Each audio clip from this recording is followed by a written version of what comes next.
but that's the kind of timing we're working to.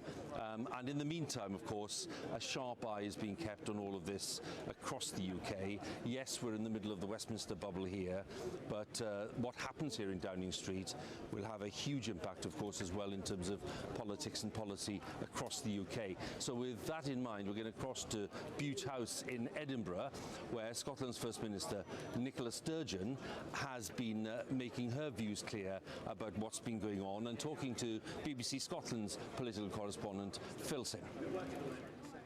Well, the chaos and complete lack of integrity that has characterised Boris Johnson's premiership has in the last few days descended into complete and utter farce, and all at a time when people in every part of the UK are really struggling with very real challenges. So I think first and foremost there will be an overwhelming and very widespread sense of relief today that Boris Johnson's time as Prime Minister, which should probably never have been allowed to happen in the first place, is coming to an end. I do think it is quite incredible, though, to suggest that he will remain as Prime Minister for another 3 to 4 months. I think the sooner he is out of number 10, and preferably that is today, the better.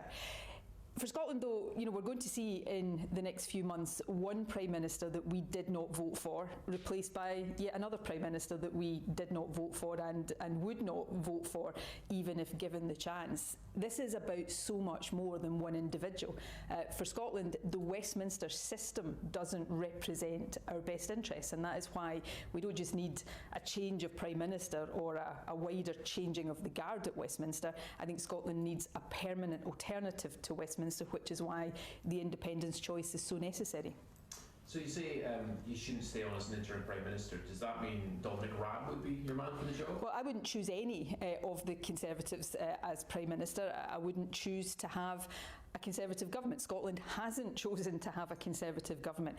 So this is not really about my ideal scenario, but I do think, given that Boris Johnson has so clearly lost the confidence of the UK, and I think that's been the case for some time according to not just opinion polls but recent by-elections, but he has also lost the confidence of the House of Commons and his own party. It is just, I think, an unsustainable proposition to say that he will continue to inhabit number 10 for 3 to 4 months, particularly given the character and personality of Boris Johnson. I'm not sure that anybody could look at Boris Johnson and conclude that he is capable of genuinely behaving as a caretaker Prime Minister. He will want to do things, and in the process of that undoubtedly cause even more chaos than he has already. So the interests of people in all parts of the UK surely must be to bring this farce to an end, and to bring it to an end without any further delay. But the very idea that you're putting that legitimate question to me, if not Boris Johnson, then who? Is it Dominic Raab? For me, really does underline this point. Scotland wouldn't choose any of these people to be Prime Minister.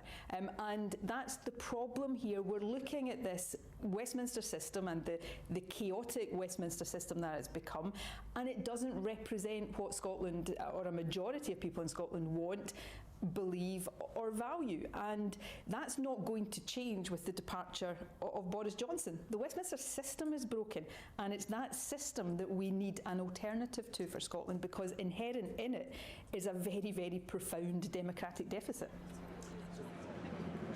Nicola Sturgeon there, the First Minister of Scotland, talking just a short while ago up in Edinburgh, and really making her views very clear about this change, which we're looking at today, and making the point that, from her point of view, that the policy is the problem, not really the personality in many ways, that they question the policy and approach to devolved issues, and indeed, of course, down the line to any potential future referendum on independence. Let's go over to the Green outside Parliament and talk to the Conservative MP for Winchester, Steve Bryan.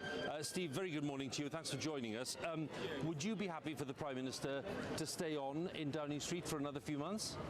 No, and I don't think my constituents will either. I've just been in the tea room in the House of Commons, and there is a gathering view. There are dissenters to that view, of course, that this is not really sustainable till the autumn, given the extent of the lack of confidence that the parliamentary parties expressed.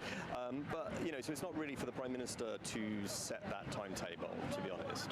He's tendered his resignation as the leader of the Conservative Party, and it's now up to the 1922 committee to to work out that process, and I know that they are meeting literally as we speak to talk about things like the threshold of the number of MPs that any candidate would need to get before they can put their name forward.